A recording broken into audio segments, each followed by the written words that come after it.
Hi, this is Patrick Prince with the Tulsa World, joined by Barry Lewis, our lead high school sports writer. This is our weekly chat about high school sports. We're shooting this in video form, but so you can watch a video if you like. We'll also be converting this into a podcast. So if you're the type who'd rather listen rather than watch, we got two avenues for you. So Barry, over the course of 3 days, you spent about 40 hours recently at the Bok Center at the Tournament of Champions. What was your overall impression of the tournament? It was a very exciting tournament after somewhat of a slow start. So it was definitely because the first half of the tournament, the first 12 of the 24 games, or like the first 11 to be exact, they were all routes pretty much. And then the rest of the tournament, there were a lot of thrilling finishes. So it was definitely a fun and memorable event. This was the first time at the Bok Center. They were supposed to be there last year, but the tournament got moved to Jinx because of COVID. How do you like the Bok Center as a venue for the Tournament of Champions? Bok Center is a good venue. Personally, I don't have any complaints. It's a cool atmosphere. The kids really, I think, and coaches are excited about playing in a major league quality arena. That's for sure. There was a slow start on a lot of kinks that needed to be worked out Monday. I heard some people had some issues with ticketing. So I think those, however, can be expected when the first time you hold an event like this, that there are some things that need to be worked out from what I understand.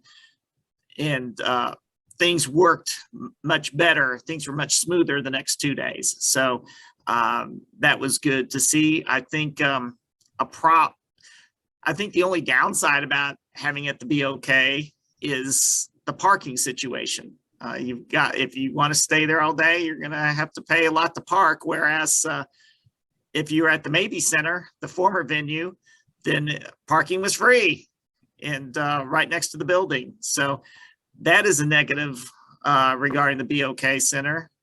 But there's a lot of positives about the Bok Center. I think I've been to the Tournament of Champions at a lot of venues, the old Memorial Gym, the new Memorial Arena, and then in the abbreviated format they had last year, Jenks's Arena. It's been at the Pavilion as well. And each of them have their positives. Sometimes I guess in a perfect world, if I was put in charge of it, I would like to see probably the first 2 rounds being held at the Memorial Arena. It's a beautiful arena. It's definitely a showcase for TPS basketball, and they've got the history there, having hosted it before. So there's that tradition, and then move it to the Bok Center for the final round, the final day. I just think that sometimes that because the Bok Center is so big and the attendance is not so big, that the atmosphere might be better in a smaller venue, at least for the first 2 days, because you can get a crowd of 1,000 or 2,000 at Memorial Arena, and it's like, oh, it's almost packed. It's really exciting. Whereas a crowd of only 1,000 or 2,000 at the Bok Center can sort of be swallowed up because of the vastness of the venue. So I think all the venues that's been played at have their positives, and but Bok Center, it's an exciting setting for high school basketball. Yeah, no doubt. Do you think they might explore that next year, having, like what you said, having the early rounds at Memorial, then maybe the final day at the Bok, or not? Probably. I don't have any inside info on that. I just have the feeling it's probably not going to wouldn't happen next year. It's something that who knows what they might consider down the line. And I think you'd probably want to give it at the Bok Center 2 or 3 years and then maybe re-examine it.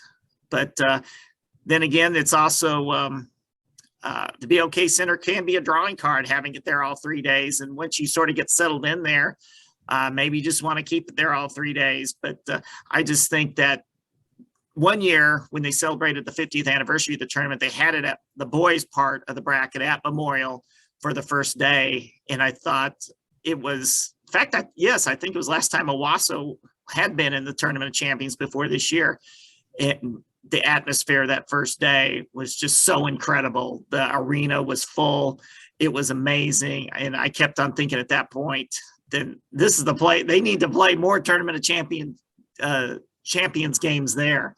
So maybe it's something they'll explore down the line. Yeah. You, last week we talked about your affinity for the Memorial boys, having seen them a lot in the Tournament of Champions. Anything change about your opinion of them? Not long term, although what happened in the championship game obviously shows that nothing's a guarantee. When they lost to Del City,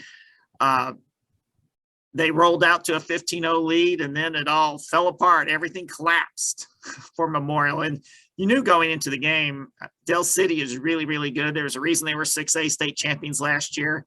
And everyone knew going into the game that this was going to be a close game. I thought I gave Memorial a slight edge going in.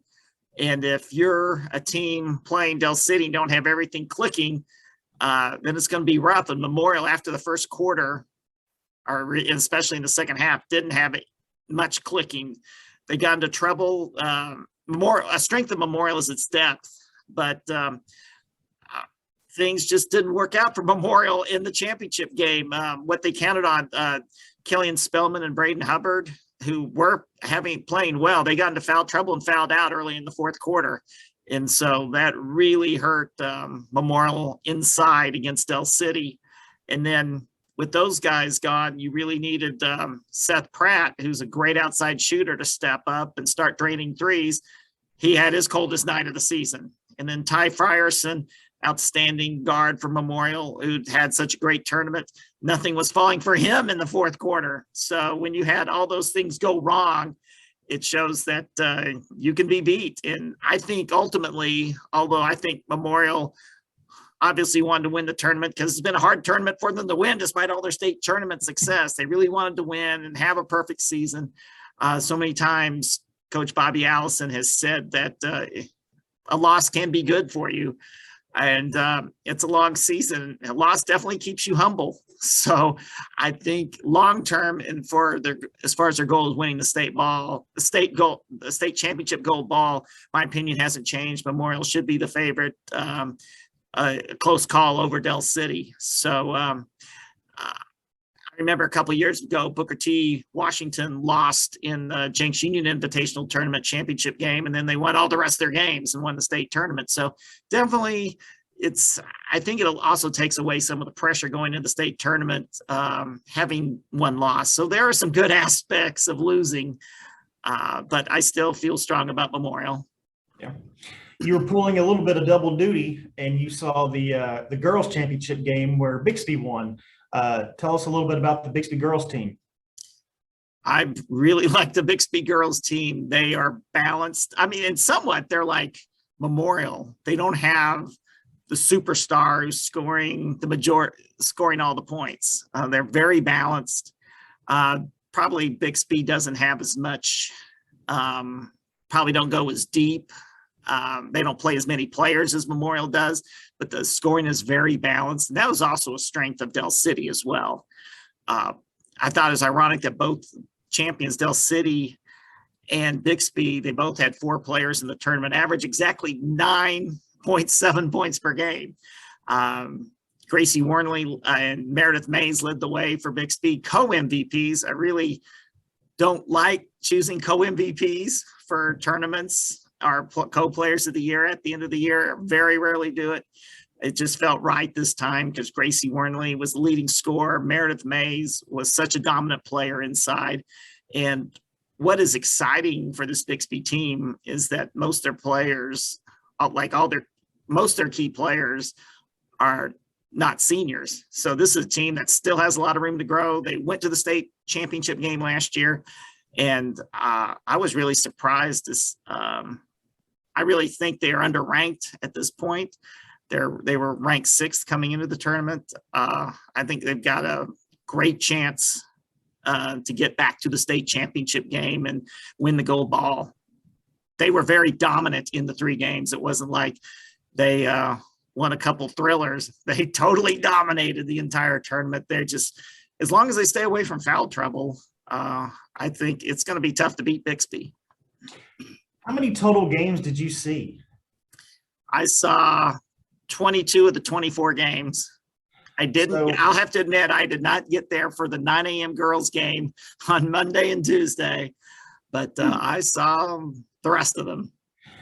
So seeing all those games, was there any player that wasn't on your radar that now is on your radar? Well, because I did not get a chance to see Del City last year. Well, I saw them in the state tournament, but some guys from their team are more on my radar now. Terry McMorris and Brandon Garrison, I knew all about. I was familiar with them, but Percy Green, I was very impressed with. So he's more on my radar now, along with Jaden Foreman. For Cashin, Vance Rainey's an outstanding player for them, but I really wasn't that aware of Jonah Jenkins, who had a really good 3 days. It's very rare that I put someone, when I choose the all tournament teams, first and second team, it's very rare when a player from an 0-3 team gets any mention, but I put Jonah Jenkins on the second team just because he was a standout, and Cashin had some tough luck in the tournament. That's why it shows you that there are some really good teams that go 0-3 in this tournament sometimes, and that was Cashin. They gave Jenks all it wanted in the opener, and then lost 2 games right in the finals, the other 2 games in the final seconds. So Cashin could be like Garber a couple of years ago, go 0-3 in the state tournament and then win the state championship.